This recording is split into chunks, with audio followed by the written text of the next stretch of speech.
5e numéro du podcast. On est de retour dans mon appartement avec quelqu'un dont la vie personnelle est aussi intéressante que la vie professionnelle. C'est assez diversifié. C'est quelqu'un que je connais bien et avec qui j'ai eu la chance de jouer à quelques reprises. James Dino est là. Salut, monsieur Dino. Bonjour tout le monde, ou bonsoir, c'est selon évidemment. Oui, parce que podcast, quand tu veux, ça, c'est pas... Le matin ou le soir. Ouais, peut-être le midi, la nuit. Oui. Et ça me fait plaisir de te recevoir pour... la première raison pour laquelle je suis content de te recevoir, c'est que je me souviens, j'étais déjà interviewé à l'époque, j'étais sur Énergie. Ton single, donc Les Blancs ne savent pas danser, était sorti, ça cartonnait. Et on disait, putain, c'est un mec qui a l'air d'être assez drôle, qui a l'air d'être hyper extraverti. Tu débarques à la radio, on cause hors antenne, on s'amuse super bien. Et à partir du moment où les micros ont été allumés, c'était terminé, t'étais hyper mal à l'aise, t'étais un peu loin du micro et je me suis dit, putain, où est-ce qu'il est passé le paye? Alors qu'aujourd'hui, t'es sur Vivacité, tu fais des chroniques, t'es habitué. Donc t'as dû combattre cette espèce de timidité au micro. C'est quoi, c'est de la timidité ou c'est juste que ça te faisait chier d'aller chez Énergie? Non, c'est de la timidité, c'était nouveau pour moi aussi. Bon, j'avais déjà fait quand même quelques interviews et tout, mais ouais, c'est un peu le sentiment de se dire, allez, maintenant c'est bon, sois bon, hein, tu vois. En plus, j'avais toujours un manager avec moi que j'aime bien, que j'aime beaucoup, mais j'avais toujours ce sentiment, si tu veux, d'être espionné, tu sais, d'avoir un type avec un petit carnet derrière qui dit, vas-y, parle. Sois drôle maintenant, ouais. J'étais pas, en fait, j'étais pas du tout à l'aise avec l'exercice et je pense pas l'être toujours d'ailleurs. Alors que tu gagnes ta vie avec ça un peu maintenant, ouais, mais bon, tu vois, le fait de préparer un papier, le fait de faire un sketch ou le fait de préparer quelque chose, c'est différent, tu vois. C'est comme quand toi tu écrivais ton papier le matin, tu arrivais, bah voilà, que ça marche ou que ça marche pas, t'as quand même écrit quelque chose, t'essayes de le vendre, tu vois. Mais après, déjà aussi se vendre soi-même, c'est compliqué sur un projet artistique. Et puis voilà, j'avais peut-être pas préparé ça non plus. Mais c'est vrai que je suis toujours un garçon introverti dans la vie de tous les jours, ça c'est sûr et certain. Ben écoute, ça promet pour la prochaine heure, on va voir ce que ça on va voir ce que ça donne. Et donc, t'as pas eu de mal à accepter? Tu m'as dit directement oui. Pourquoi t'as accepté?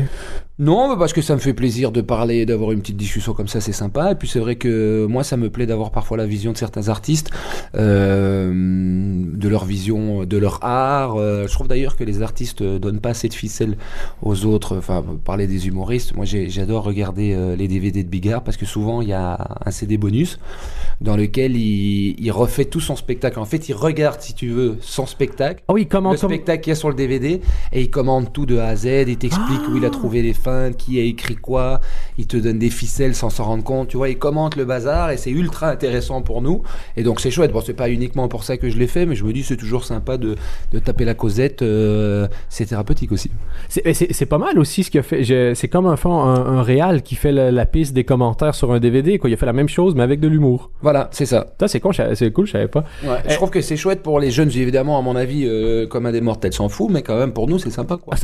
J'espère qu'il s'en fout pas trop quand même. Tout le monde devrait le faire. C'est ce que je reproche un peu à Dieudonné, parce que là, pour le coup, il le fait pas souvent.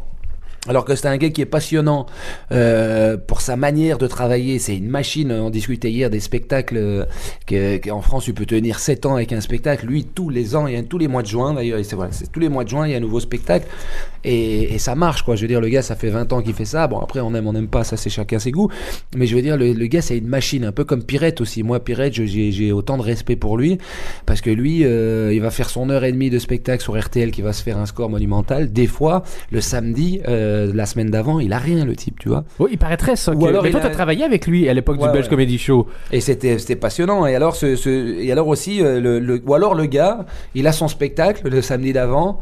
Et puis il y a un truc qui se passe dans l'actu. Oh non, finalement, celui-là, je vais jeter. Tu vois, et il jette son spectacle et il en refait un autre, quoi. Tu vois. Ah oui, donc toi, t'as vu ça en live, quasiment. Ouais, il nous l'a dit, tu vois. Il nous a donné des ficelles. C'était ultra sympa. Bon, on était demandeurs aussi, mais il nous a invités plusieurs fois à bouffer. C'est pour ça que les autres sont un peu en colère contre lui. Parce qu'il a son petit personnage et parce qu'il a voulu faire son business comme il l'entendait. C'est-à-dire qu'il a pas vraiment laissé de grande liberté aux artistes. Il avait une idée en tête. Mais ça n'empêche pas que le type a été sympa avec nous. Il nous a réglé et il nous a invités à bouffer plusieurs fois. Et sur ces moments-là, on a discuté. Il nous a donné des ficelles. C'était ultra intéressant et il est passionnant pour ça, quoi. C'est-à-dire, c'est une machine, le gars. C'est un monstre, quoi. Tu vois. Et toi, t'en as gardé donc un souvenir positif du Belge Comedy Show? Ben, bon, déjà, j'apparaissais pas beaucoup dedans, tu vois, donc ça va, j'ai pas non plus perdu ma culotte, mais bon, il y a des choses que je referais pas aujourd'hui, ça c'est certain, notamment ces chansons de merde qui nous faisaient faire à la fin, ils nous fait faire toujours une espèce de parodie en chanson dégueulasse, c'est toujours de moi qui devais m'y coller, parce que comme j'étais chanteur, et donc ça m'a un peu saoulé, mais je veux dire, il a été cool avec moi, j'ai rien à lui reprocher, quoi, il m'a jamais mal parlé, il a toujours été très sympa, donc moi j'en retire une bonne expérience. Voilà, lui ce qu'il nous a appris par exemple, il nous a dit, enfin moi il m'a dit à moi, en tout cas c'est ce que j'ai entendu, d'arrêter d'écrire du ligne par ligne, tu vois, parce que moi je venais du rap et j'écrivais vraiment les phrases, tu vois, limite avec les pieds, tu vois, c'était vraiment du texte par cœur, quoi. Ok. Et quand tu à la virgule près. à la virgule près, et quand tu dois faire du texte comme ça pendant 1 heure, premièrement c'est pas possible parce que t'as une pression pour la mémoire énorme, et puis deuxièmement, il suffit que tu oublies une phrase et tout part en couille. Donc, Et t'es perdu, hein. Lui il nous disait arrêtez d'écrire. Déjà il nous disait écrivez à la main, arrêtez d'écrire à l'ordinateur, ça c'est déjà une chose. Et il nous disait marquez des tirets, des traits d'union, tu vois, c'est-à-dire tu marques des tirets, voilà l'idée, Jacqueline, telle idée, tu vois ce que je veux dire, tu notes la prémisse, la chute, où tu veux aller avec voilà, ça, ouais. Et tu notes ça sous des formes de blocs et tu te laisses l'opportunité de pouvoir l'exprimer sur le moment même et de l'adapter en fait en fonction de l'endroit et du lieu où tu vas être. C'est fou parce que c'est donc Pirate est probablement le plus belge parmi les plus belges des humoristes, et la technique que tu dis que tu décris, moi j'ai déjà entendu, c'est entre autres un gars qui s'appelle Jay Moore qui fait et de l'imitation et du stand-up, il a déjà joué dans Jerry Maguire à l'époque, pour ceux qui peuvent voir un peu qui il jouait un peu le mauvais agent, le méchant, et lui il dit quand je rentre dans un set, il fait beaucoup de comédie club, je sais avec quoi je commence parce que je sais que j'ai mes hits, j'ai mes trucs, je sais avec quoi je termine, et entre les deux j'ai des idées vagues et je les adapte en même temps, mais j'ai l'impression pour Pirate il y a du mal à comprendre que c'est pas tout le monde qui arrive à le faire, là. Qu'on aime ou qu'on aime pas son style, le gars a énormément de talent, et n'importe qui tu lui dis dans une semaine tu dois être sur RTL avec un show, commence à écrire maintenant, la plupart se sauvent au Mexique pour il change d'identité, et lui arrive à le faire, donc c'est fou que tu dis, c'est le premier que je croise qui me dit qu'il a réussi à se faire transmettre quelque chose par Pirate, parce que la plupart disent il travaille tellement avec lui-même qu'on n'arrive pas justement à partager quelque chose. Non, c'est pas vrai, mais c'est vrai que sur le moment de tournage et sur les moments où il doit avoir ce qu'il veut et ce qu'il doit avoir, il est exigeant, tu vois, et c'est vrai que comme il a tendance à avoir trop une haute idée de ce qu'il veut, il ose pas déléguer, il délègue rien du tout, donc je pense qu'il a pas trop confiance en...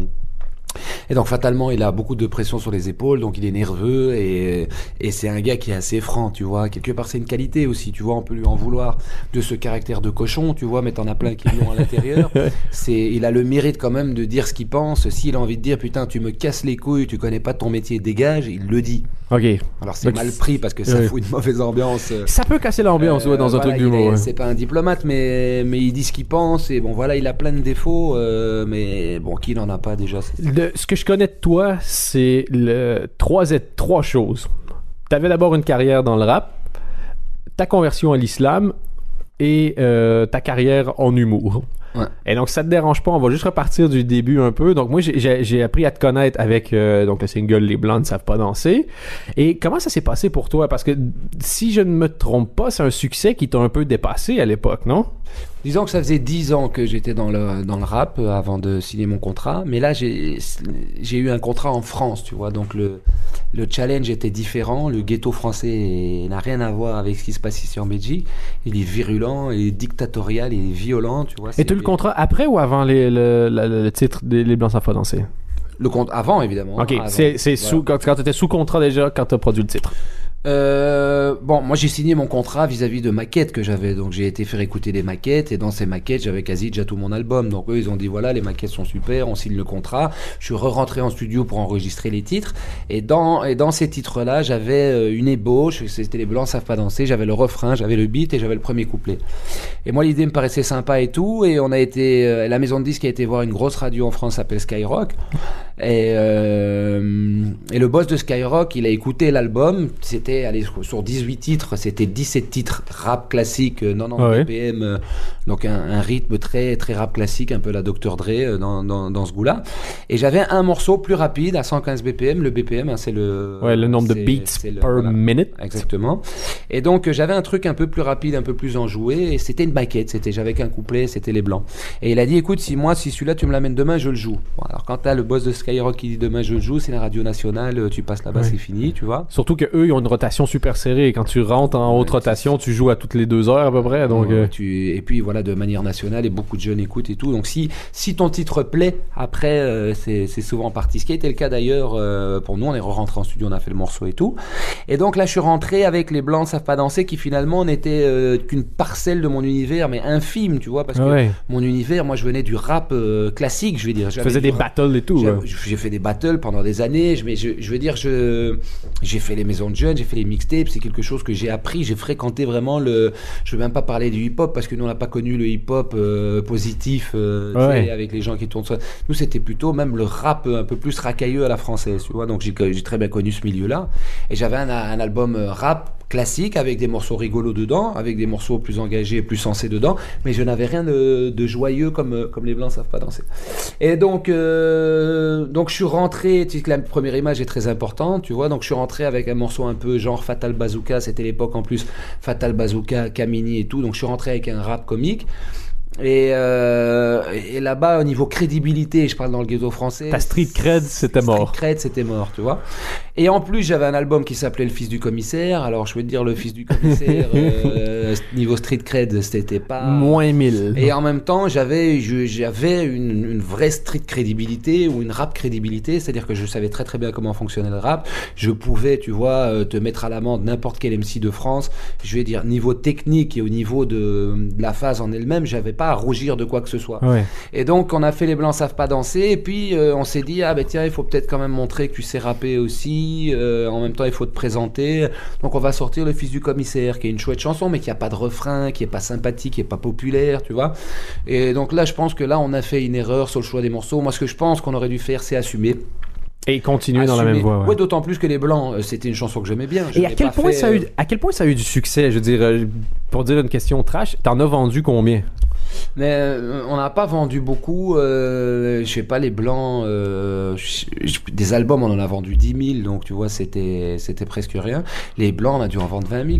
Mais bon. Ça représente un peu de pognon ou pas, ça? Moi, j'ai aucune idée. Moi, j'ai sorti un livre, on en a vendu 2000. On était 3 auteurs, on s'est fait genre 425 boules par personne. Ouais. Donc, c'est rien. Les disques, je sais pas. C'était en 2008 aussi. Donc, le 2008, déjà, les CD, t'en vendais déjà moins. Ouais. Mais écoute, moi, sur ce projet, j'ai pas pris d'argent par la suite. J'ai pris des grosses avances en fait. J'ai pris 25 000 en artiste, 25 000 en édition. J'ai chopé 10 000 pour m'acheter du matos. J'ai rechopé 15 000 après en édition. Donc sur ce projet, j'ai pris 100 000, duquel évidemment tu déduis tes impôts évidemment. Donc j'ai pris 100 000 et puis j'ai fait énormément de concerts. Et sur les concerts, je gagnais ma vie. Mais j'ai pas gagné d'argent, tu vois, après quoi. T'as pas gagné assez d'argent pour avoir un coussin à quelque part qui te permette de... Non. Et donc, t'as regretté de ne pas avoir fait un parcours un peu plus pop après? Non, ce que je me dis, c'est que si j'avais été intelligent, mais bon, en même temps, c'est pas vraiment une question d'intelligence, c'est une question d'expérience aussi. Nous, en Belgique, personne n'avait jamais vu de contrat, il n'y avait pas de gens qui perçaient, encore moins dans le rap. Et donc, on connaissait pas, en fait, la commercialisation de la chose, les techniques marketing, on connaissait pas. Maintenant, aujourd'hui, j'ai un morceau comme Les Blancs qui rentre, je garde la même recette, quoi. Je vais pas commencer à dire, ah ouais, mais regardez, si j'ai un message géopolitique, écoutez mon album, je vais le faire entendre aussi. Je m'en fous, tu vois. Ceux qui veulent vraiment entendre ça, ils viennent dans mon univers et ils s'immiscent et ils les entendront. Mais je dis le tout public, le populaire, le gars qui va écouter sa radio, qui a son gosse derrière, qui revient du boulot, je veux dire, s'il a kiffé ça, je lui refais le même à l'envers, quoi. Je lui sors 4-5 galettes dans le même style, vu qu'il a aimé ça, je ne change pas la recette. T'étais capable d'en faire un autre dans le même style? Ouais, bien sûr, parce qu'en plus, moi, Les Blancs, c'est un morceau que j'aime bien, tu vois, c'est pas un morceau de... Tu le renies pas, c'est ça? T'as pas l'impression de t'être prostitué? Non. Moi, je pense que voilà, tu peux faire des chansons commerciales qui sont cool, et d'ailleurs, si la chanson en général est commerciale, c'est qu'elle touche les gens. Tu vois, tu regardes le succès de la section d'assaut avec Désolé, Papa, Maman, c'est ultra efficace, et c'est une chanson ultra sympa que tout le monde aime bien écouter, donc c'est un bon morceau. Donc... Moi, je regrette pas du tout Les Blancs. Pour moi, c'est pas un morceau de pute d'un gars qui s'est dit tiens, je vais me faire de l'argent. Qu'est-ce qui marche bien? La plomberie, l'électricité, le rap. Peut-être dans le rap il y a une piste. Qu'est-ce qui marche? Ouais, c'est pas c'était pas une démarche commerciale. Si, il y avait une démarche de succès, de tentative de séduction des médias, évidemment. Tu vois, donc il y avait déjà effectivement je vais pas dire un travestissement, tu vois, mais on va dire une adaptation, tu vois, une adaptation pour le média en sachant comment le média est. Et puis voilà. Mais bon, après, évidemment, ça a été dur et donc j'étais tiraillé entre une espèce de crédibilité, de non-crédibilité. T'as pas fait le choix en deux milieux, en gros. Voilà, j'ai pas choisi de direction. C'est ce qu'on discutait hier avec Stromae, où oui, il a eu l'intelligence à un moment de choisir une direction. Parce qu'il faisait du rap aussi à l'époque. Et il faisait du rap. Et d'ailleurs, pour moi, il a bien fait de choisir la direction dans laquelle il a prise. C'est une dimension beaucoup plus ouverte, en fait. C'est un bon rappeur? Moi, je connais rien au rap. Moi, je trouve que ça va, techniquement. Il était déjà original. Il avait fait un clip où il avait un poussin en laisse comme ça. Il avait déjà des... C'est un garçon, tu vois, qui aime bien... qui aime pas trop les lieux communs, tu vois, et qui s'est toujours un peu démarqué. Mais après, techniquement, moi, je trouvais pas ça... extraordinaire, je parle vraiment d'une technique, ça me touchait pas plus que ça, mais comme le rap de manière générale me touche pas plus que ça. Mais par contre, j'avais déjà vu un concours il y a bon appétit. Pas beaucoup de temps, merci, si tu veux tu prends. C'est des gaufres en forme de cœur, donc. Ouais. Mais je l'ai vu en fait à un concours qui s'appelle Musique à la française que j'ai fait aussi à l'époque. Et je connaissais pas. Il est venu tout seul. Le gars est venu tout seul. Ce qui est pas très commun. C'est pas très commun dans le rap. Normalement, tu barques à 225 à peu près. Pas de backer, pas de DJ, rien. Le gars tout seul, tu vois, il est venu, il a fait son truc. Et déjà, je m'étais dit, le gars il vient tout seul, c'est rare, tu vois, parce qu'effectivement, on vient tous avec des backers et tout. Je m'étais déjà fait la réflexion. Et après, il a pris son chemin. Il a été assez intelligent que pour connaître les recettes qui marchent, c'est-à-dire le club, c'est-à-dire le BPM Club. Il est parti dans du 125, il a fait un truc sympa, plus aéré, plus chanté, moins de mots. Dans le rap, c'est oui. C'est trop de mots, c'est pas assez aéré. Et il a trouvé la bonne piste. En plus, c'est un beau gosse. Il a trouvé une chouette manière de s'habiller qui était assez originale aussi. Une manière de danser, désarticulée comme ça, en sautant sur place. Il a rien inventé. Je sais pas si t'as connu la chanson Pong, Pong, Pong, Pong. Une chanson de... Oh, si, qui est sortie. Sérieux? Non, je connais. Dans les années 90, ça s'appelait Pong. Et en fait, c'était le bruit du ressort, tu vois. C'est toute la... Pong, Pong, Pong. Le refrain, c'était ça. T'avais que les types qui sautaient. C'est comme des ressorts. Comme quoi, faut pas se casser le cul. Le choix de la direction. Et d'ailleurs, aujourd'hui, ce que je conseille aux gens, c'est de leur dire, écoute, choisis-toi une direction, en tout cas sur un projet, tu vois, ça veut pas dire que tu dois te choisir une direction à vie, parce qu'évidemment, ça c'est chiant, mais voilà, tu dis par exemple, je vais faire un projet à 125 BPM, avec des sons un peu électro, avec un truc un peu chanté comme ça. Assume-le jusqu'au bout. Tu l'assumes et tu fais tout un projet là-dessus. Si demain tu te dis, bon ben voilà, moi j'ai envie de faire un album punk, j'ai envie de faire du punk avec des grosses guitares dégueulasses, eh ben je vais faire tout un album punk. C'est Woody Allen dit la même chose, dans son tiroir, j'ai vu donc le documentaire, dans son tiroir, il y a plein de projets écrits sur des bouts de papier.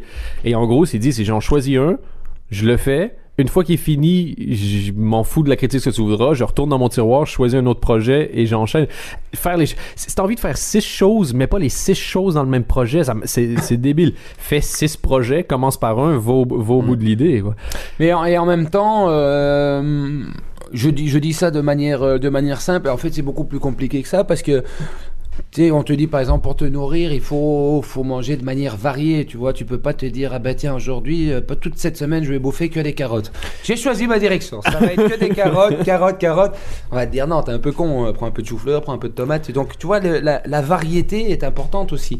Et moi je suis un garçon extrémiste dans tout, de nature, et c'était une fierté à l'époque, et aujourd'hui je me rends compte que c'est une tare, tu vois, parce que on peut pas être comme ça, tu vois, en permanence dans l'extrémité, tu vois, il faut à un moment se recentrer. Un peu d'équilibre. Ouais. Voilà, et je pense que finalement, je me pose la question de savoir si c'est une idée de choisir une direction comme ça et de se dire je vais faire que ça, alors que tu as peut-être plusieurs choses. Et tu vois, dans quelque part, je le pense qu'il faut choisir une direction et en même temps, mais tu peux choisir une direction dans le tiraillement de l'autre côté qui me dit mais non, pourquoi toujours ne faire qu'une chose? Tu peux choisir une direction dans un projet et avoir 4-5 projets en même temps aussi. Et d'ailleurs, c'est ce que tu fais parce que tu n'as pas arrêté la chanson et tu as l'humour aujourd'hui. Mais avant d'arriver à l'humour, une fois que donc il y a eu ce succès avec Les Blancs savent pas danser, le truc est un peu parti.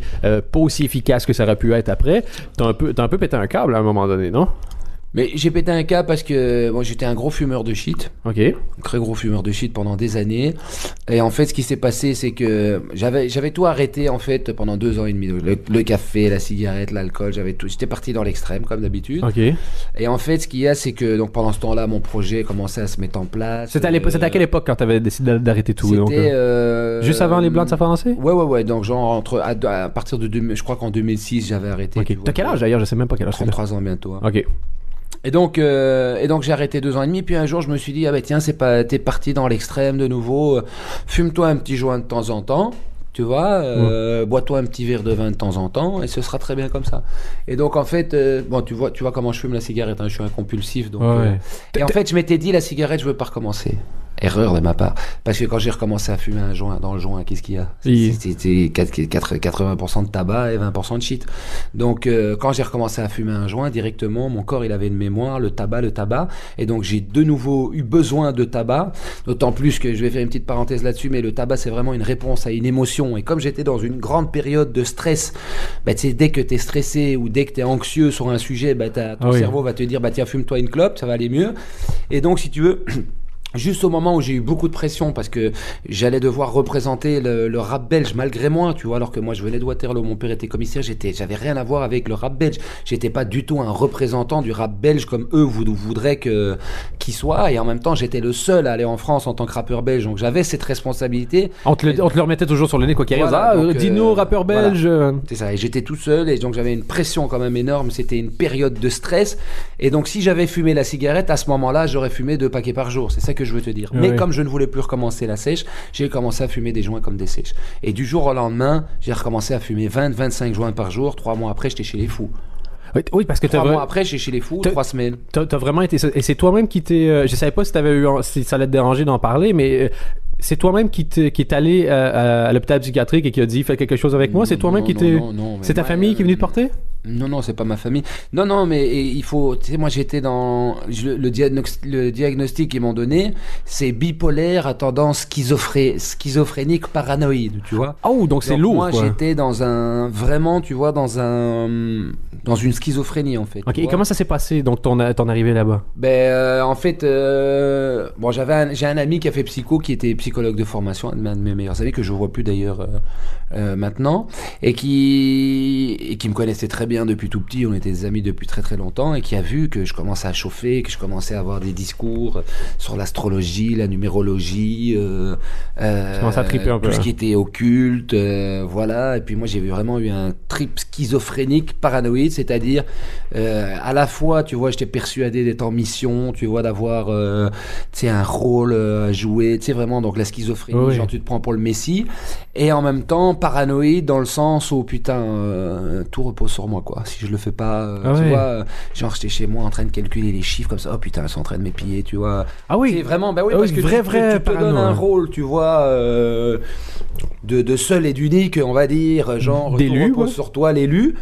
Et à côté de ça, après, t'as la parano qui va derrière. Oh putain, on m'épie, ils savent, tu vois. Donc les deux sont mêlés. Et donc c'était un truc de malade. Le pire, c'est que je me souviens en fait aussi ton état d'esprit, des choses que j'ai faites et qui sont. Et bon, ça va, franchement. Je te dis, j'ai eu de la chance parce que ça aurait pu être pire. Donc ton pote, il reconnaissait ça, et donc mais c'est en lui fait, qui ce qu'il y a, c'est que il y avait une phrase qui m'avait frappé, qui était rentrée dans mon délire et qui compte encore d'ailleurs aujourd'hui.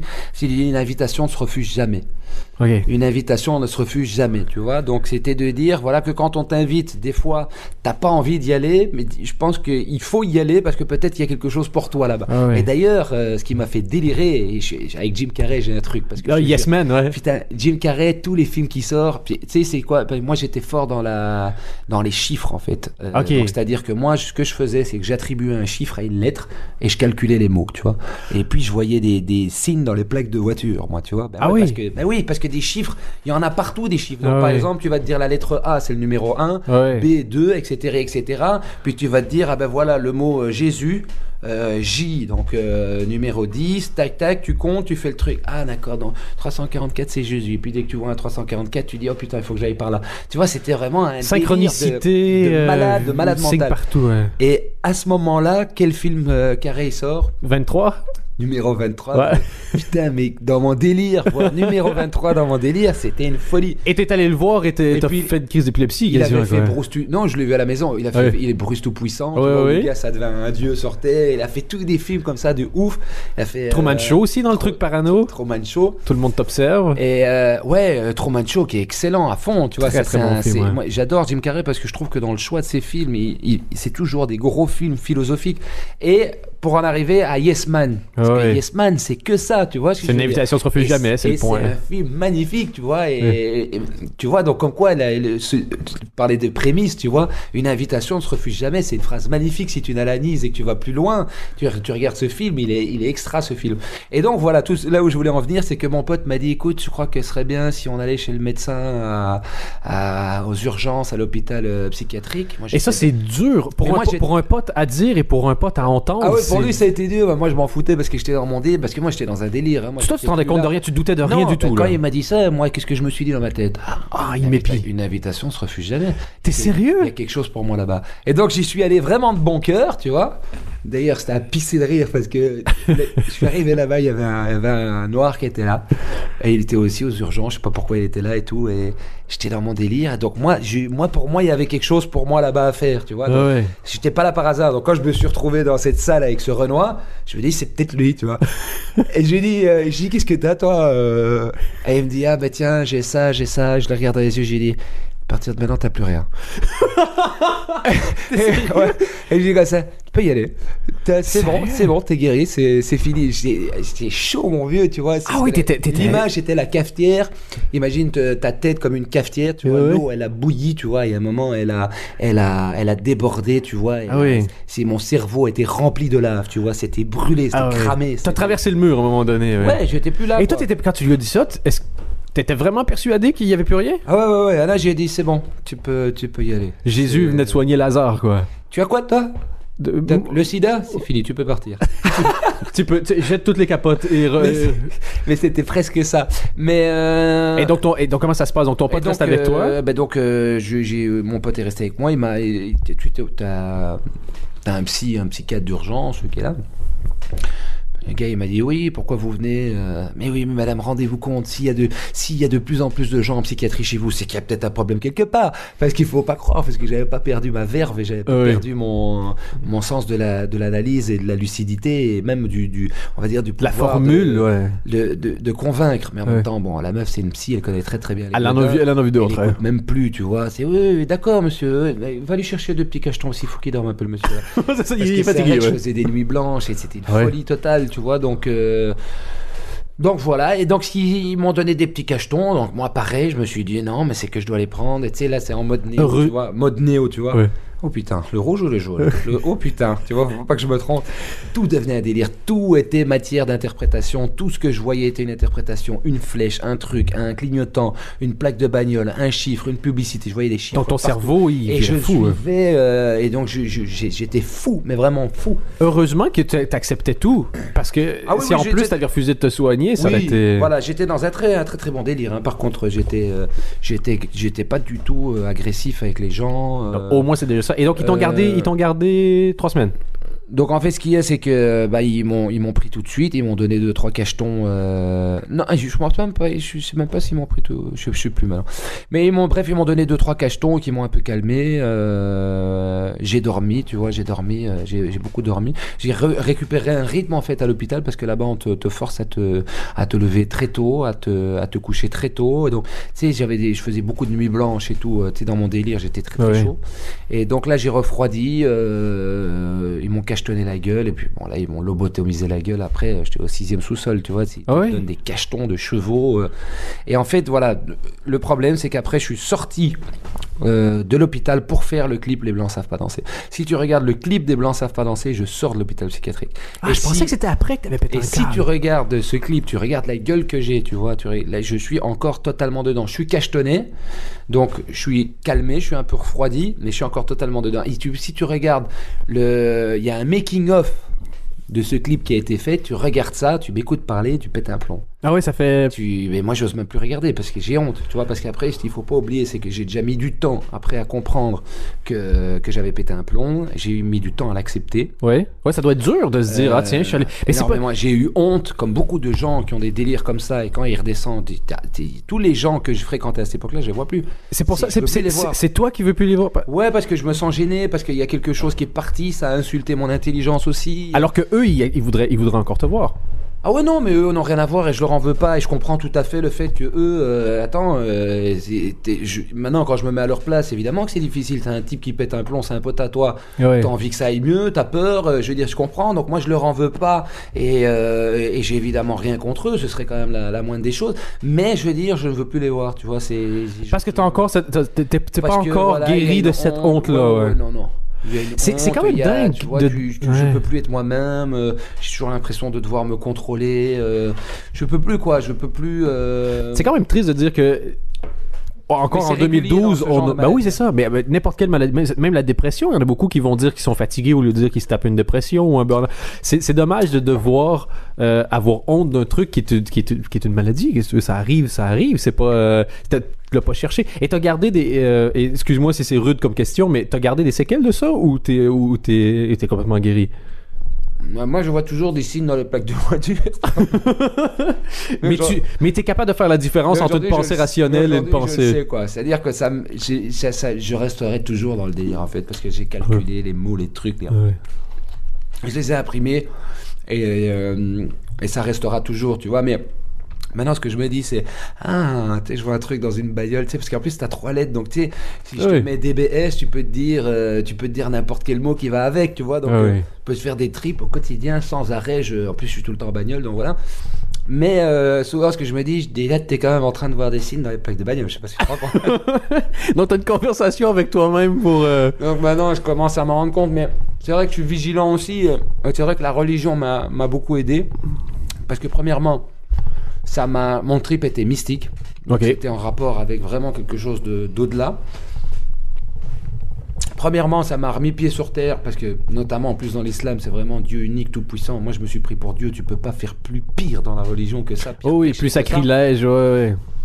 Donc ça m'a recadré, tu vois, je veux dire, sur mon état, sur ce que je suis, c'est-à-dire un humain petit, mortel, tu vois ce que je veux dire. On va dire insignifiant dans la masse. Et c'est assez apaisant, cette espèce d'humilité-là, de dire Ah. que finalement, je suis rien, À quoi. fond, parce que là, du coup, c'est putain, ouais, t'as pas la responsabilité du monde sur tes Joe épaules. Rogan, un humoriste, il lui dit ça. Je trouve ça. Il est assez érudit, puis il fouille, puis il y a plein d'infos. Et en interview, un jour, quelqu'un lui dit tu t'essaies de tout maîtriser. Et il a dit non, je m'intéresse. Mais je me rends compte que souvent, je comprends rien. Ouais. Et c'est la pensée la plus apaisante au monde. Voir quelque chose, se dire que tu comprends pas et faire c'est pas grave. Respirer un coup et continuer avec sa vie. Et moi, j'ai ce côté-là aussi. Dès que je vois quelque chose que je comprends pas, j'essaie de comprendre, mais tu te dis, oh, mais ça peut devenir malsain parce que si ça tourne à l'obsession, comme tu dis, tu peux péter un câble. Donc, le fait de se dire, je suis pas assez intelligent pour comprendre le 3/4 des choses qui se passent ici, et c'est pas grave, c'est une des pensées les plus apaisantes au monde, quoi. Le fait de revenir à ta place, quoi. Donc ça m'a beaucoup aidé. Puis Et à l'hygiène de vie qui va Ouais. avec aussi. C'est-à-dire que j'ai eu la chance, ça c'est une grande chance que j'ai eue, c'est que... En fait, ce qu'il y a, c'est que, comme je t'expliquais comme quoi j'avais arrêté et tout, quand je suis allé à l'hôpital psychiatrique, je pouvais plus fumer des joints là-bas. Ils en donc- fournissent peu, en général. Et donc, ce que j'ai fait, c'est que j'ai recommencé à fumer la clope à l'hôpital psychiatrique parce que pour le coup, il y a un fumoir. Il n'y a qu'un fumoir d'ailleurs, il y a un couloir et un fumoir. Ouais. D'ailleurs, là-bas, j'en ai vu de toutes les couleurs. Je te raconte pas tout, mais là-bas, c'était énorme aussi. Qu'est-ce qu'il y avait Et en fait, j'ai recommencé à fumer la cigarette. Et donc, du coup, comme j'ai eu ma dose de tabac, ce que je cherchais en fait dans le joint avant, Oh, ouais. eh ben, j'ai pu me débarrasser du joint. Et j'ai arrêté de fumer le joint. Et puis, 1 an et demi ou 2 ans après, je me suis converti à l'islam, j'ai arrêté l'alcool.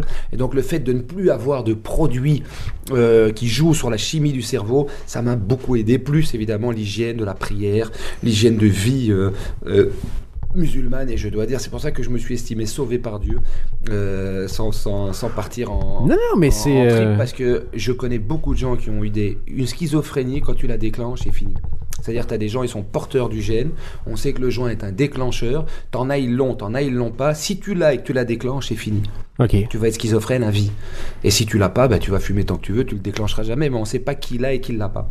C'est un Et peu donc, un risque. moi, je l'ai visiblement un petit peu. Je l'ai déclenché et je dois dire qu'aujourd'hui, ça va. Je sais que je suis un peu foufou, tu vois. Je sais que je dois faire attention, notamment dans les gros coups de stress, parce que visiblement, je suis assez fragile vis-à-vis du stress. Et donc, si demain, j'ai un décès dans ma famille ou un coup dur, tu vois, vraiment un gros coup de stress, je dois faire attention. T'es exposé. Et à mon avis, dans ces moments-là, il faut que j'aille vite chez mon psy pour lui dire j'ai un truc, je vais peut-être pas gérer, aidez-moi, donnez-moi des cachetons parce que dans ces moments-là, je peux, à mon avis, je crois que je suis susceptible de pouvoir basculer. Donc je fais attention au stress. J'ai quand même juste une dernière question sur ce que tu as raconté, donc ton séjour en hôpital psychiatrique et donc ta condition, si on peut appeler ça comme ça, avec un peu d'euphémisme. Quand tu me le racontes, moi, ça me fait toujours mal. Je veux dire, c'est tragique, comme c'est pas chouette, on souhaite ça à personne, mais ta façon de le raconter et la vision que tu as là-dessus, je me dis toujours, merde, quand est-ce que tu vas l'intégrer dans ton stand-up? Quand est-ce que tu vas en parler dans ton spectacle? Tu me dis que tu as encore une partie de honte qui fait que tu n'arrives pas à parler aux gens de cette époque-là encore, mais tu crois que tu vas y arriver un jour à l'intégrer dans un spectacle? Parce que c'est ça. Et c'est simple pour n'importe qui est semi-fou, c'est-à-dire le 3/4 de la planète, d'entendre quelqu'un qui a vécu ça et qui te le raconte et ça peut être même thérapeutique pour toi, non? Bon, premièrement, c'est ce que je te disais, tout n'est pas digéré. C'est-à-dire que moi, c'est un sujet que j'ai digéré, on va dire, sur un quart, ou sur la moitié, que j'ai accepté sur la moitié. Donc, voilà, bon, il faut se dire aussi qu'on se souvient pas de tout. C'est quand même un moment particulier, donc il y a des choses que tu zappes et que tu oublies. Donc, j'ai pas 1001 souvenirs non plus. J'ai quelques souvenirs comme ça un peu foufou, mais bon, je les ai pas tous. Et puis, voilà, je crois que l'acceptation n'est pas encore totale. Et donc, je pense que je suis peut-être pas encore prêt d'en parler. Parce que comme c'est un sujet qui me met mal à l'aise, c'est-à-dire que quand je vais commencer à en parler, je vais en parler avec ce mal à l'aise qui va mettre les gens mal à l'aise aussi. Donc il faut que j'arrive vraiment à digérer le truc et à me dire, bah non, en fait, ça n'a rien de grave et c'est effectivement rigolo, c'est une leçon de la vie, c'est un témoignage comme un autre. Et donc je le ferai, mais je l'ai fait un peu, Ouais. Où j'expliquais que j'avais fait un pétage de plomb et que je me prenais pour Jésus et que je disais que ce qui était compliqué à l'hôpital psychiatrique, c'est que tout le monde se prend pour Jésus. Donc à un moment, tu vois, la confrontation des Jésus, je dis salut, moi c'est Jésus. Ah non, Jésus c'est moi. Non, c'est moi. Ah non, si t'es Jésus, vas-y, prouve-le. Et je dis putain, le gars il m'a pris une Saint-Émilion, il a claqué des doigts, il me l'a transformé en bouteille d'évian. Je dis oh putain, celui-là il a quelque chose, tu vois, genre la confrontation, parce que c'est vrai en plus, tu vois, tu te prends pour le Messie. C'est ça qui est problématique, c'est que tu vas à l'hôpital psychiatrique, t'es dans un délire et tu te retrouves que avec des gens qui sont dans un délire différent du tien, mais ça tourne souvent autour des mêmes choses. Tu causais beaucoup avec les autres personnes? T'as pas le choix, je veux dire, t'es là, t'es dans le couloir, tu fais des allers-retours dans le couloir, tu vas dans le fumoir, point. T'es que avec les fous en permanence. Bon, t'as les infirmières qui sont là, donc tu peux un peu discuter avec elles, mais ça doit pas être facile de draguer une infirmière. T'imagines? Si maintenant il y en a une que tu trouves mignonne et tu dis je suis à l'hôpital des fous et je dois essayer de la draguer, tu dis tu pars avec un désavantage là. Mais c'est vraiment en plus ce côté avec cette file soir et matin, tu vois, de tous les pays, toi y compris, tu vois, avec ta petite robe blanche là, tu sais, d'hôpital psychiatrique. Et ça se passe vraiment comme ça. Avec l'infirmière, tu vois, qui a tous les petits cachets, qui donne le cachet et tu es obligé d'aller chercher ton petit cachet. Ça se passait vraiment comme ça. Ouais, t'arrives avec ta main, bonjour. Alors elle voit ton nom, tu vois, elle te donne ton petit sachet de pilule, genre le corps du Christ. Merci. Et puis tu dois aller te coucher, c'est vraiment un truc de malade. Et là-bas, tu te retrouves avec des oufs de tous les styles, quoi. Tu vois, des jeunes, des vieux, c'est un truc de malade. Mais bon, voilà. Mais peut-être qu'un jour j'en parlerai, tu vois. Mais c'est un sujet intéressant, la bipolarité, parce qu'il y en a de plus en plus qui le sont. C'est pour ça que j'encourage toujours les jeunes. Tu regardes, moi, je suis très très moraliste dans mes raps, surtout vis-à-vis de la drogue et de l'alcool. J'y prenez conscience, tu vois, qu'il y en a parmi vous qui l'ont. Ce syndrome et qui vont le déclencher à cause du joint et que ça va être dramatique, quoi. C'est-à-dire qu'il y a de plus en plus de jeunes dans les hôpitaux psychiatriques parce qu'il y a de plus en plus de jeunes qui pensent que le shit c'est rien du tout, c'est une drogue douce alors que c'est une merde monumentale, tu vois. Et oui, toi t'as pas juste arrêté, tu restes avec un côté justement moralisateur maintenant sur la drogue aussi. Moi je suis totalement moralisateur et maintenant je suis fier de ça. C'est-à-dire que ici être moralisateur c'est totalement mal vu, tu vois. Ah ouais, qu'est-ce qu'il va pas nous faire la morale, celui-là il va nous faire la leçon, tu vois, c'est quelque chose qui est pas bien vu au niveau culturel. Et quelque part, moi, j'ai non, rien à foutre. Moi, je suis moraliste et j'assume. Et ça me va, tu vois. Je préfère dire à un jeune, écoute, méfie-toi du shit, fais-moi confiance, que de lui dire, ah ouais, on est là, on fume du shit, ah, c'est bien, on a du bon shit. Tu vois, j'ai eu 17 ans aussi, je l'ai dit, des années, hein, tu vois, mais à l'âge que j'ai... Tu renies pas ce que t'as fait, mais t'as l'impression c'est pas que je renie pas, c'est que, voilà, c'est con, c'est ce que j'ai fait, c'est con, mais bon, comme tu dis, voilà, je suis pas le premier ni le dernier, je veux dire, on a tous une jeunesse aussi. Tu connais Richard Pryor? Je connais de nom, mais je parle pas anglais, donc j'ai jamais vu. Il y a un truc, lui, c'en est un de ceux qui... C'est un spécial, et il a pété une série de câbles, et à un moment donné, après une semaine, en faire un trip de coke semi-ininterrompu pendant une semaine, il a décidé de s'asperger d'alcool et de se... Il s'est immolé, en gros. Tu sais qu'il y en a qui ont fait ça en Tunisie, ça a développé des trucs. Quand même. Il y a eu des répercussions. Et lui, donc, il avait complètement pété un câble, il s'était immolé par le feu, brûlure. Et il cartonnait déjà dans le One Man. Oui, il cartonnait depuis un bout de temps, mais genre, il s'est marié, le gars, 7 fois avec 5 femmes différentes, a été élevé, je sais pas, par sa grand-mère dans un bordel, donc un truc vraiment, il a pas nécessairement, disons, une vie simple, et c'était un peu un fou, mais un fou génie, toujours mélange entre les deux, et il s'est immolé par le feu, et donc à l'hôpital pendant un bout de temps, et dans son one-man show suivant, il a décidé d'en parler. Il termine son dernier gag, son spectacle est fini. Et c'est Pablo Andrés, je crois, qui m'a raconté comment ça, je l'avais pas vu. Et il dit, putain, juste une petite dernière pour la route. On va faire, il sort de sa poche une allumette, craque l'allumette et fait bouger l'allumette genre de gauche à droite. Il dit, vous savez ce que c'est, ça? Hein? Et c'est Richard Pryor qui sort de son appartement. Et donc, il se foutait de sa gueule. Il dit, un truc que j'ai appris vraiment, c'est que quand t'es en feu, les gens ont tendance à te laisser passer et à t'ouvrir le chemin. Et donc, pour lui, c'était une façon, justement, de thérapeutiser un peu tout. Parce que c'est quand même un peu la loose de dire, après un trip de drogue, je me suis immolé par le feu et j'ai failli mourir. C'est pas ce qui te fait passer pour le mec le plus cool sur la terre. Je me dis, tac. Et c'est ça qui est bon, moi, je trouve, dans le one-man show et dans le stand-up, et qu'on voit rarement aussi, parce que c'est pas évident de trouver ça, mais trouver le truc qui est tellement dur à dire que celui qui l'a... Toi, si tu parlais de ton truc psychiatrique, imagine le silence que t'aurais, l'écoute que t'aurais dans la salle. Ouais. Personne se dirait... Mettons que quelqu'un dit, hier, j'étais avec ma copine, et puis tu sais pas si c'est vrai ou pas. Mais toi, tu dis, après tel truc, je suis passé par l'hôpital psychiatrique. Il y a personne qui se dit, ça doit pas être vrai. Il y a une espèce de sincérité qui va avec ça, qui est extrême, et on est obligé de te suivre, et on t'écoute, et j'irai pas jusqu'à dire que je t'envie, parce que, évidemment, c'est pas le cas. Ça peut fumer un peu de cheese, ça peut toujours venir. Je vais travailler là-dessus, on s'en reparle dans un an. Une bouteille d'alcool, une boîte d'allumettes, un peu de cheese, tu peux t'en sortir. Je fais un combo entre les deux. Il y a un spectacle en vue, Je fais une prior dino, quoi. Je fais un mélange entre les deux. Non, mais tu vois ce que je veux dire. Après, c'est une question d'angle, par exemple. Là, tu vois, l'angle est génial, tu vois, quand il dit comme ça, c'est marrant, parce que quand on est en feu, les gens ont tendance à te laisser passer. Mais tu vois, moi, vis-à-vis de mon délire à moi, j'ai encore eu tellement de mal à l'identifier, tu vois, ne fût-ce que par le diagnostic. Tu vois, le diagnostic, il est compliqué. Ouais. C'est bipolaire, à tendance schizophrène, paranoïde. Et déjà, c'est compliqué, tu vois, c'est pas genre tu t'immoles par le feu, on a compris le délire, ouais. C'est beaucoup plus, je vais pas dire que c'est subtil, mais c'est plus tordu, quoi. Et après, trouver l'angle, c'est quoi? C'est je me suis pris pour le Messie, j'étais le Messie, et tu vois, c'est réussir à trouver le bon angle qui va avec, tu vois. Et pour ça, je pense qu'il faut comprendre toi-même ton délire, ce qui est pas évident, pour après pouvoir trouver l'angle qu'il faut et partir en délire dessus. Donc mais j'y pense, mais c'est toi qui m'as allumé déjà la petite case avec ça, parce que tu m'avais dit putain, mais il faut que tu parles de ça, et peut-être qu'un jour j'y arriverai. Et c'est vrai que quelque part on fait toujours les meilleures choses avec les choses qui nous ont touchés ou marqué le plus dans notre existence. C'est très profond et très sincère, forcément, et c'est surtout parce que j'ai vu donc ton stand-up, et je trouve que ça se marie bien avec ton style quand tu parles de l'islam.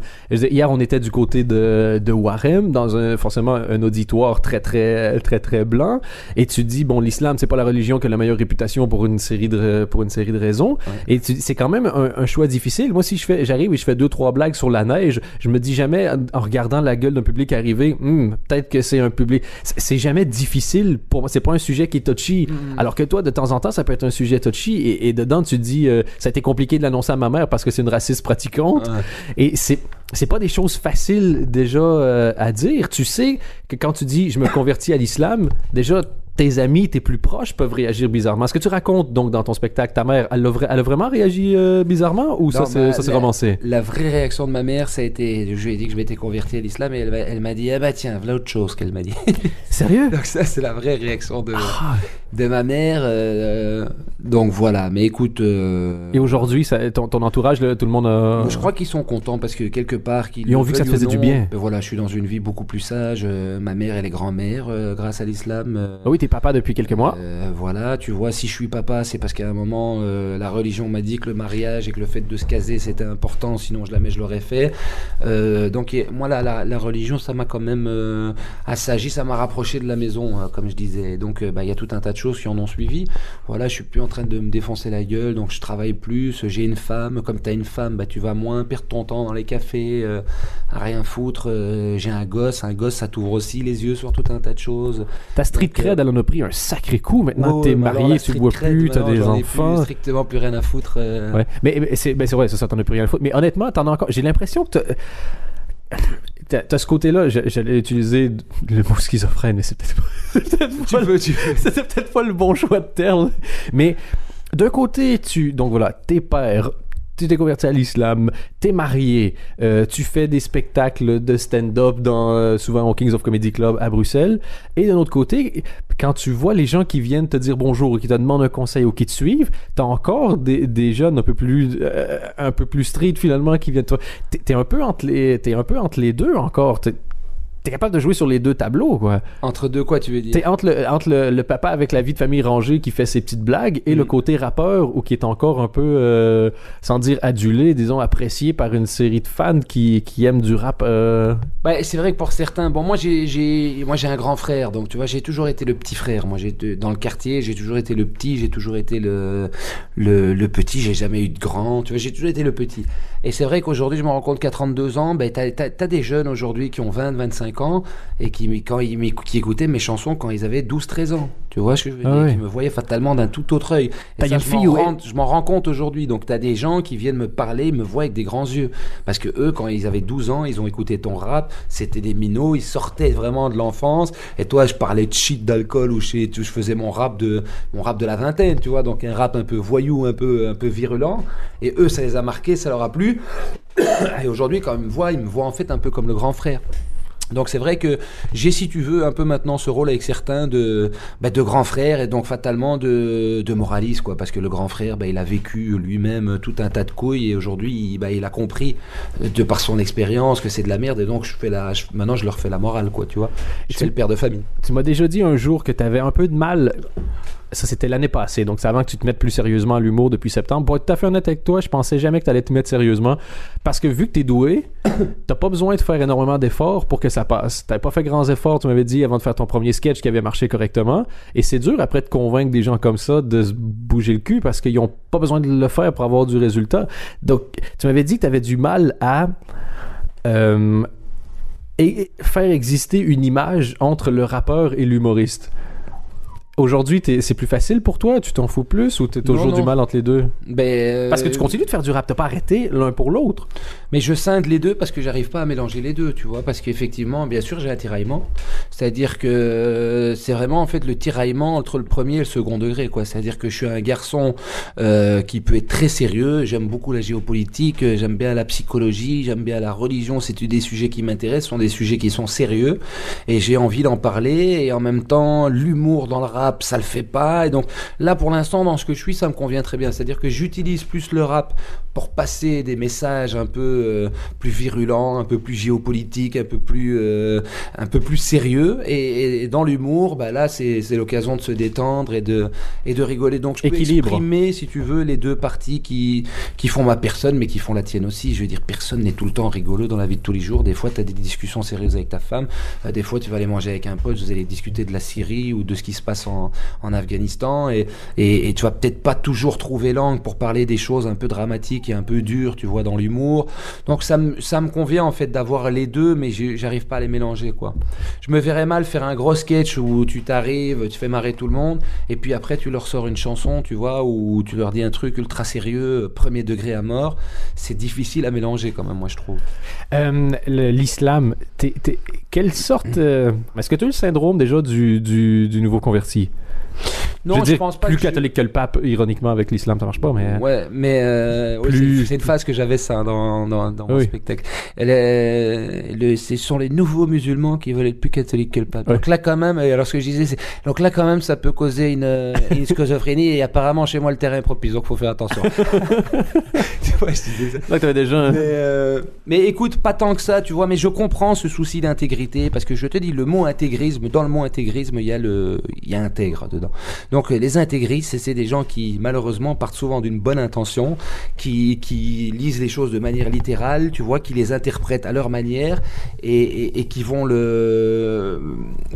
agir, mais de manière, comment dirais-je, avec une intention d'intégrité, tu vois, de vouloir être intègre à sa religion. L'intention n'est pas nécessairement mauvaise, c'est ça que tu veux dire. Voilà, maintenant moi ce qu'il y a, c'est que ma vision de l'islam, c'est que dans l'islam, il y a 5 piliers qui sont importants. Donc l'attestation que Dieu est unique et que Mohamed est un de ses messagers, la prière, c'est le deuxième pilier, le ramadan, l'aumône et si possible le pèlerinage à la Mecque.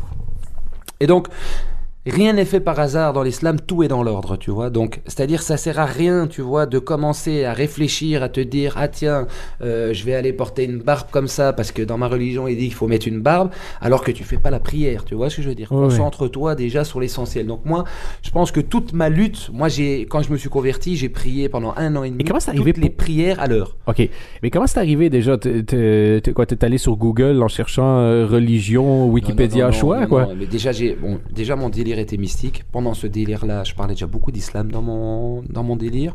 Donc ça comptait déjà. Dieu avait déjà une importance. J'ai eu la chance d'avoir un ami musulman avec qui je chantais à l'époque, qui était très instruit, un garçon très instruit sur le sujet, avec qui j'ai polémiqué pendant des années autour de café, et qui a souvent eu des réponses qui m'ont paru justes, tu vois, qui m'ont touché dans leur justesse, même quand j'allais chipoter sur des sujets, tu vois, un peu plus, tu sais, on a tous des interrogations. Je comprends qu'on puisse chipoter avec la religion. Ah ouais, mais tu dis que ça, mais comment t'expliques, tu vois. Et j'ai souvent eu, c'est comme c'est un garçon instruit qui m'a souvent donné des réponses qui m'ont convaincu. Et donc à un moment, je me suis dit, bon ben voilà, je suis croyant. À un moment, il faut mettre en action ta reconnaissance et ta soumission, tu vois ce que je veux dire, même si les gens n'aiment pas ce mot, mais tu vois, t'en remettre, tu vois, à lui, et le fait de l'exprimer, et résilience, la reconnaissance, etc. Et je me suis dit, il faut le mettre en action, et l'islam est une religion qui te permet ça, c'est-à-dire que par le biais de la prière, c'est une action qui se fait au quotidien et qui te permet d'avoir un cordon, quoi, un lien entre toi et lui concret, tu vois, par le réel, comme tu disais tout à l'heure, par le corps. Et donc voilà. Et de plus, la prière est calquée sur le rythme solaire, donc tu ne sais pas être plus en accord, en fait, avec la nature que quand tu pries. Parce qu'elle te rappelle à chaque instant, tu vas prier juste à l'aube, tu vois, donc juste avant que le soleil se lève, donc ce qui marque le début de ta journée. Après, tu vas passer toute ta matinée à travailler.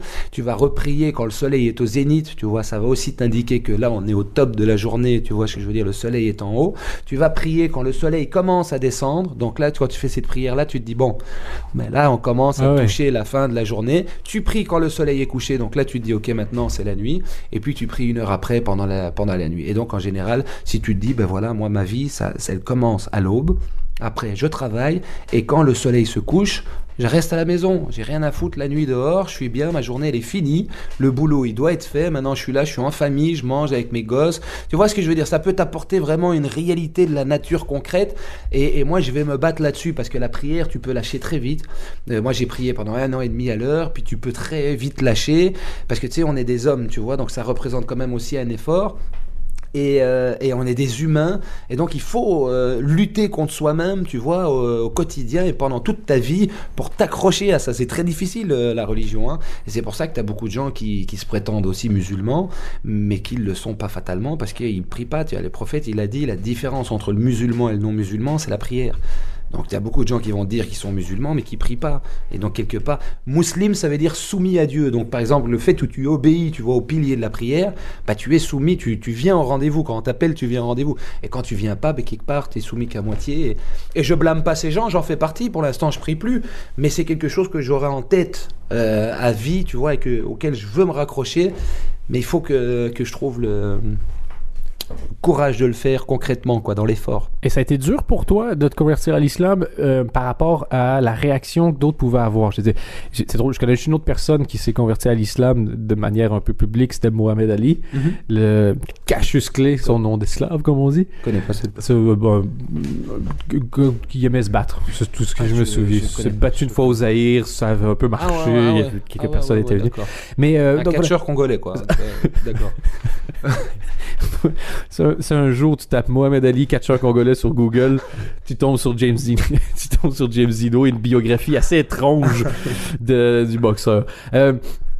D'ailleurs, Will Smith devrait faire un 2e film maintenant, mais avec la vraie histoire, celle du catcheur congolais. Non, je veux dire, ça n'a pas nécessairement de super image. Est-ce que tu as déjà été victime de quelque chose? Est-ce que tu as déjà senti que les gens comprenaient pas, qu'il y avait une espèce d'agressivité à toi? Ou est-ce qu'on essayait au contraire de dire, maintenant t'es musulman, qu'est-ce que tu penses de tel et tel et tel truc? Et donc d'être un peu, je veux dire, challengé par rapport à... Premièrement, quand t'es musulman et que tu dis que t'es musulman, les autres, ils repèrent tous les détails. Ah, tiens, tu fais une cigarette. Ah, c'est pour un musulman, c'est permis. Les gens chipotent. Ils pensent que t'es musulman, ça y est, t'es devenu parfait. T'es plus un homme, tu vois. Tu dois être impeccable. Tu sais, ces gens, les musulmans, c'est plus des humains, tu vois. C'est ça le truc. Donc ça, c'est la première chose. Deuxièmement, dès que je mets un truc en rapport avec l'islam sur ma page, ou dès que je place le mot islam dans un texte de rap, c'est la polémique permanente, tu vois. Les gens sont saoulants. Ils ont un problème avec l'islam, les gens, c'est grave, tu vois. Et tu comprends d'où vient leur problème avec l'islam? Je comprends parce que moi, je suis un occidental, tu vois. Donc je comprends. C'est un problème de groupe. Et le problème, c'est que tout est mélangé. C'est-à-dire que les racailles de ce pays... En général, les racailles dans un pays, c'est les pauvres, tu vois. Ici, les pauvres, c'est les Arabes, tu vois. Les Arabes, c'est les musulmans. Et donc, il y a une confusion, si tu veux, entre islam, voyous de quartier, peut-être des gens qui se sont fait agresser dans leur quartier ou qui ont eu peur. Il y en a qui se servent de l'islam comme excuse aussi. Moi, je pense qu'il y a plus une arabophobie, en France et en Belgique, une arabophobie qu'une islamophobie. Je pense que personne est venu avec un bâton chez toi en rue pour te dire, va faire la prière, tu vois. Aucune femme dans la rue, on lui a dit... va mettre le foulard ou je te tue. Je veux dire, il n'y a jamais un musulman n'a causé un problème. Après, tu vas te trimballer à la guerre du Midi, tu vas peut-être te faire emmerder. T'es une gonzesse dans la soirée, t'as peut-être un pays, il va venir une bande de jeunes Rabza, tu vois, de Molenbeek, qui va dire ah mademoiselle, ah viens, tu vois ce qui veut dire, qu'il va un peu. Donc, et je pense qu'en France, tu ne peux pas en fait avoir de propos racistes. Tu ne peux pas dire oh moi j'ai peur des Arabes ou les Arabes. J'ai l'impression ils sont un peu chiants quand même dans le ghetto, ils sont violents. Tu peux pas dire ça en France. C'est interdit. Touche pas à mon pote. Il y a eu des campagnes anti-racisme. Le racisme, c'est interdit en France. C'est politiquement incorrect.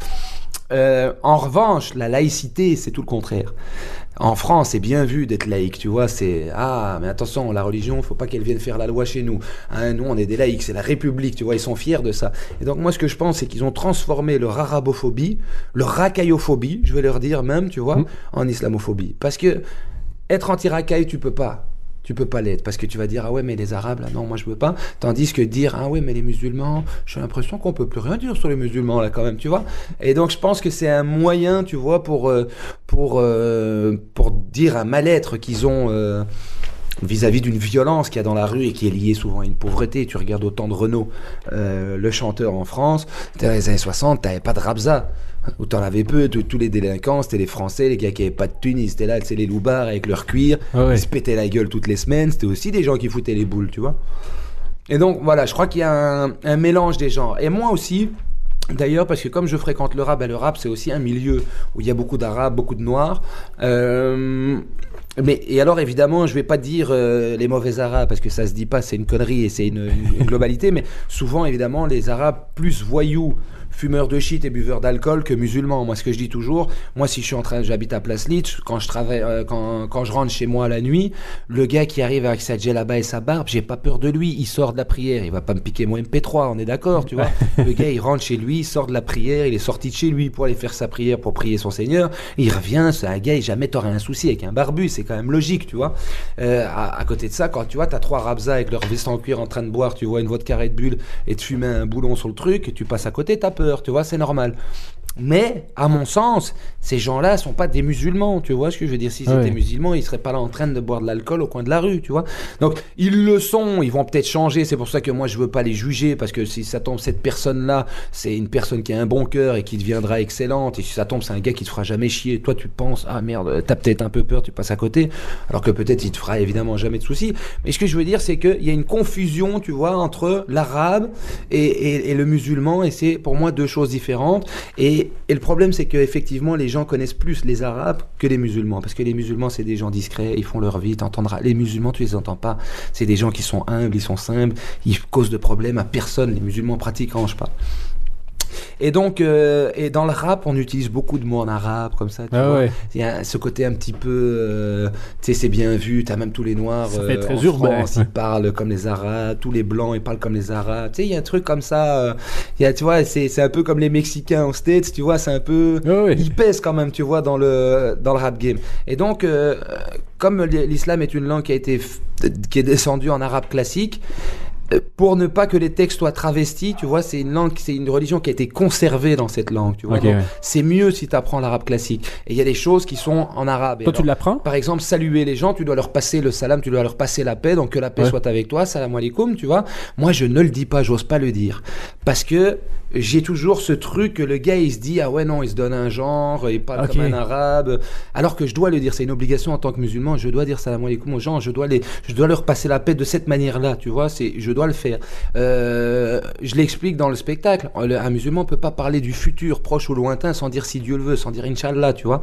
Donc c'est-à-dire que si moi je voulais parler avec toi, sur 15 phrases, il y a 15 Inch'Allah, tu vois ce que je veux dire. Oh oui. Mais je le dis pas pour la même raison. Ah ouais, non, qu'est-ce qu'il a, il se donne un genre, tu vois, ça bloque les gens, tu vois. Donc, je le dis pas et en même temps, je culpabilise parce que je sais que je dois le dire, tu vois ce que je veux dire. Donc, j'ai cette culpabilité vis-à-vis de Dieu à me dire, putain, des fois, je prête plus attention à la vie des autres, des hommes, tu vois, qu'à la vie de ce que Dieu me dit de faire. Donc, il y a encore là aussi un tiraillement entre la religion et c'est pour ça que je fais la différence aussi dans le sketch.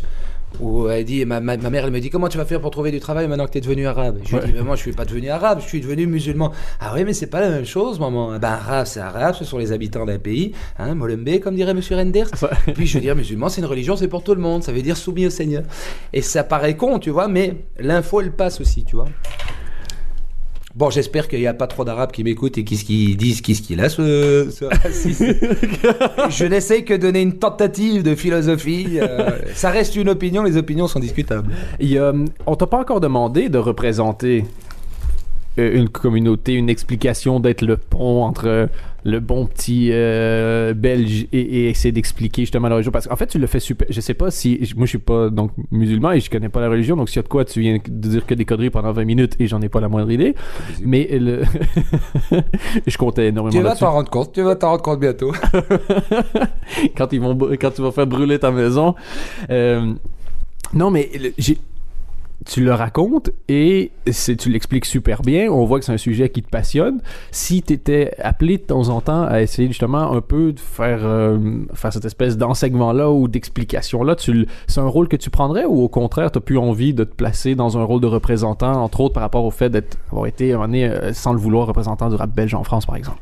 C'est marrant que tu me poses la question parce que j'ai fait une interview dans le Ciné de Revue de cette semaine. Tu peux aller la voir. Ah oui, cool. Où ils font tout un article, tu vois, sur les stars qui se convertissent à l'islam, tu vois, Janet Jackson, Diams, tu sais, il y a eu... James Dino. Et James Dino, ça m'a fait plaisir. Ça me fait plaisir, ça, c'est bien. Islam, je savais, star, c'est chouette. Et le titre, c'est « Pourquoi se convertissent-ils tous ?» Tu vois, c'est vraiment avec le scandale vis-à-vis de Diams, tu vois. Et donc, ils m'ont interviewé, j'ai accepté. Je dis « Ouais, bah écoute, je veux bien le faire, tu vois, bon, même si je sais que les gens, ça les fait chier, parce qu'ils ont toujours l'impression que tu fais du prosélytisme, j'ai dit « Écoute, je veux bien. » Aujourd'hui, t'as une meuf de Sud Presse, elle m'envoie un mail, « Ah oui, bonjour, je fais un article dans tel journal sur... les gens qui se convertissent à l'islam. J'ai dit écoute, ça m'intéresse plus. Je vais pas m'éterniser. Je veux dire, moi pour mon boulot, on m'appelle pas.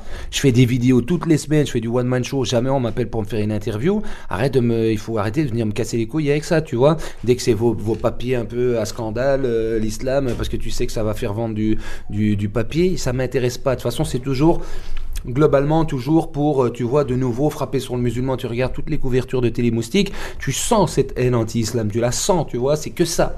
Tu regardes sur le net, il y a un truc où tu prends 8 couvertures de Télémoustique, tu regardes tous les titres, tu pètes de rire, tu vois, mais c'est de l'incitation à la haine, tu vois ce que je veux dire, on peut le dire comme ça. Donc là maintenant c'est bon, j'ai dit écoute, moi je suis pas le représentant des musulmans en Belgique, j'ai dit moi c'est fini, faut arrêter. C'est un peu comme quelqu'un qui fait son coming out une fois puis qu'après ça a envie d'en revenir et de pas être le représentant d'une communauté gay pour autant. Voilà, tu le racontes une fois, tu le dis, tu le caches pas, mais t'as pas envie d'être que ce soit ton identité permanente. Non, j'ai pas envie qu'eux me cassent les couilles avec ça, tu vois, qui me saoulent avec ça. Ce qui m'intéresse, c'est d'en parler dans mes spectacles. Ce qui m'intéresse, c'est de donner des infos aux gens, tu vois. C'est-à-dire que ceux qui ne sont pas musulmans ou ceux qui ne connaissent que l'islam d'un certain point de vue, ça m'intéresse qu'ils aient des informations sur cette religion, parce que ces informations, s'ils les ont pas, ils vont rester bloqués dans une mauvaise vision de la chose, et quand ils ont ces informations, ça les ramène à eux aussi, parce que c'est une religion. Les religions, c'est toujours pour les humains, tu vois, ça ne parle que de valeurs. Donc même celui qui a envie de philosopher sur la vie, qui a envie de réfléchir sur la psychologie, sur les humains, sur les rapports entre nous, ça l'intéresse, tu vois, et je pense qu'il y a tout un tas d'informations que les gens ont besoin de savoir sur l'islam, ça les rapprocherait premièrement de l'islam, ça leur donnerait des arguments justement sur les mauvais comportements, de dire attends, toi t'es musulman, tu te compares, qui tu me parles toi? Tu devrais avoir honte. Ton père, il a honte de toi, tu vois ce que je veux dire? Ça leur donnerait des arguments aussi pour recadrer les gens. C'est un peu une force que j'ai aujourd'hui aussi, je peux me permettre de dire plus de choses parce que je sais à quoi je dois toucher et je sais à quoi je dois pas toucher. Je peux toucher aux hommes, tu vois, au comportement des hommes et tout. Donc, ça m'intéresse que les gens aient des infos. Après, il y a, tu sais, le faux témoignage en islam, c'est gros péché, tu vois. C'est-à-dire, tu ne peux pas dire de mensonges, tu ne peux dire que les choses que tu as vérifiées toi-même, tu vois. Donc, il faut être prudent, tu vois, dans ce que tu vas enseigner. Tu peux donner ton opinion, mais ton opinion faut bien qu'on comprenne que c'est ton opinion et ça doit débouler, tu vois, tu vois, c'est quelque chose, il faut faux témoignage, tu vois, mauvais témoignage, donc parler de ce qu'on connaît pas, c'est mal vu. Donc, je fais attention, je reste quand même prudent, c'est pour ça que je ne parle souvent que des hommes et de mon opinion vis-à-vis des hommes, autant les occidentaux qui ne sont pas musulmans que les musulmans, ça me permet d'être un trait d'union. On revient à l'humilité encore une fois. Entre les deux, quoi. Mais de bon, pas prétendre savoir tout, ce serait peut-être un boulot de journaliste, tu vois, un peu de donner des infos aux gens qui moi m'ont touché en fait, tu vois, que le fait d'avoir ces infos, ça a apaisé aussi mais tu vois, c'est des choses qui m'ont ouvert l'esprit, qui m'ont permis de réfléchir. Et d'ailleurs, si un jour je vais faire un spectacle sur l'islam, je crois que je ferai tout un spectacle où je ne prononcerai pas une fois le mot religion, le mot islam, tu vois, et que ce serait un spectacle qui ne serait dédié qu'à des valeurs humaines, sur lequel on rirait vraiment que des valeurs humaines. Et quand on me poserait la question en interview, on me dirait mais ton spectacle, c'est génial, ça parle de plein de choses, c'est très humain, d'où viennent tes inspirations? Il dit écoute, c'est simple, moi tout est parti de l'islam. J'ai ouvert les livres, j'ai étudié ma religion, j'en ai ça serait entre guillemets une bonne pub, quoi. Ouais, j'en ai retiré toutes les informations qui m'ont touché, tous les sujets dont je parle sont issus de l'islam. Et ça, c'est la meilleure réponse que tu puisses faire. Et puis après, va vérifier. Tu vois, tu fais ta recherche si tu as envie. Mais je veux dire, en une phrase, ton spectacle, tu en as fait sa promo, quoi. C'est fou parce qu'il me restait 2 questions. La première, c'était qu'est-ce que tu aimerais faire ensuite dans l'humour? Et tu viens de y répondre. J'imagine que c'est un vrai projet qui tient à cœur. La façon dont t'en parles, j'ai aucune difficulté à imaginer que tu vas être capable de travailler sérieusement puis arriver à quelque chose de bien avec ça. Je souhaite que tu m'encourages parce que là, c'est... On va dire que c'est le petit bémol, le travail, et moi, c'est encore 2 choses qui vont pas. Il te reste de ton passé. Rappelle-le-moi chaque fois que tu me le vois. N'oublie pas ce que t'as dit. C'est une idée géniale, fais-le. Mais surtout qu'en humour, c'est pas compliqué. Et ça me permettrait d'étudier ma religion aussi. Ce qui est génial, c'est que tu fais d'une pierre 2 coups aussi. Pour moi, les moyens humoristes sont ceux qui n'ont pas la capacité de jeter leur matériel. Mais si écrire des blagues, c'est en écrire 100 et puis espérer avoir la lucidité de garder que les 2 bonnes, quoi. Si tu fais ça, tout le monde est capable d'être drôle. Il y en a que c'est une blague sur 10, il y en a d'autres c'est une blague sur 1000, mais si t'as la patience d'écrire assez, tout le monde est capable d'être un minimum drôle, quoi. Donc si tu travailles, tu vas y arriver. Et c'est libérateur aussi, juste une petite parenthèse, c'est libérateur de savoir que sur 1 heure que tu vas pondre, pendant 1 heure, tu vas jeter des idées. C'est libérateur, je trouve, de savoir que sur l'heure où tu vas travailler, sur les 4 pages que tu vas fournir, tu vas en peut-être garder que 3 lignes. C'est-à-dire que tu dis, de toute façon, je vais quand même le jeter, donc je vais pas me limiter. Tout ce qui vient, je le note. Oui, de toute façon, c'est pour produire du déchet. T'es plus en train de dire merde, putain, je trouve pas de vanne. Non, tu jettes en sachant qu'il y en aura peut-être qu'une. Donc tu fais des freestyles une fois par semaine qui sortent sur YouTube le lundi, on peut les trouver. On cherche James Eno officiel sur Facebook. James Eno officiel sur Facebook, sur ma page fan. Ça m'intéresse que les gens viennent parce que j'essaie de vraiment faire augmenter ma fanbase. Tes stats. Non, on commence à bien monter. Là, on a 8700. Ça paraît rien, mais on l'a construit de nous-mêmes. Elle a 1 an et demi cette page. Donc ça veut dire que si tu mets le podcast après sur la page, il y a 8700 personnes qui ont le potentiel. Il y a beaucoup d'arabes aussi. Oui, mais c'est gratuit. Non, mais c'est pas ça. C'est après toutes les saloperies que je viens de dire, je ne voudrais pas qu'on m'incendie ma page. Non, mais ils vont se l'échanger, c'est très bien pour moi. Je sais pas si c'est bien pour toi, mais c'est... Non, blague à part, maintenant tu les vends aussi sur iTunes. On peut avoir, par mois, tu mets les 4 ou 5 freestyles, dépendamment des mois, tu les mets sur iTunes. Ouais, je fais ça à des prix imbattables. Combien? C'est-à-dire que je fais 4 freestyles par mois que je donne en vidéo. Je mets une exclue en plus et je fais les 5 freestyles pour 1,99€. Et tu peux voir tes stats en temps réel sur iTunes? Ouais. Et ça commence à décoller. T'as commencé quand? Écoute, j'ai commencé à les mettre sur iTunes au début du mois de septembre. Donc fin du mois de septembre, j'ai mis les freestyles de septembre. Là, j'en ai vendu 160. C'est bien pour un truc qui est disponible en soi. Mais bon, j'en ai vendu 160, mais j'en ai vendu 160 de putain de bouchées aussi. J'en ai vendu 115 de squatter les terrasses en single. Là maintenant, le freestyle d'octobre, il est arrivé. Il est là depuis le 15. On a déjà vendu plus de 50. Donc petit à petit, tu vois, je veux dire ça. C'est vrai que les ventes, si tu veux, par iTunes, ça me rapporte pas de thunes. Ça me donne un peu de thunes pour payer le studio. Mais ce qui me rapporte vraiment de l'argent, c'est les concerts qui viennent après. C'est les concerts, mais je te dis, ça me convient. La façon dont je bosse aujourd'hui, ça me rapporte beaucoup moins, mais j'ai beaucoup moins de pression. Je suis beaucoup plus entrepreneur, donc il y a beaucoup plus de volonté. Ça se ressent dans mon tempérament, ça se ressent dans mon comportement. Je suis dans un truc beaucoup plus soft, mais beaucoup plus juste aussi, beaucoup plus tiède, tu vois, qui me convient très bien. On n'est pas passé le leader du rap belge où tu dois aller en France, dois te cartonner, bazar. Je suis dans un autre rapport de pression et heureux. Ça me convient bien et en même temps je vis de ça convenablement.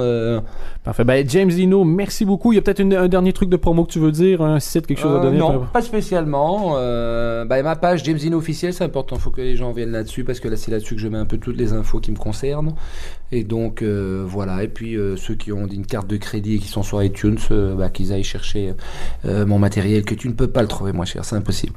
Parfait. Merci beaucoup James Dino, à une prochaine. Ciao.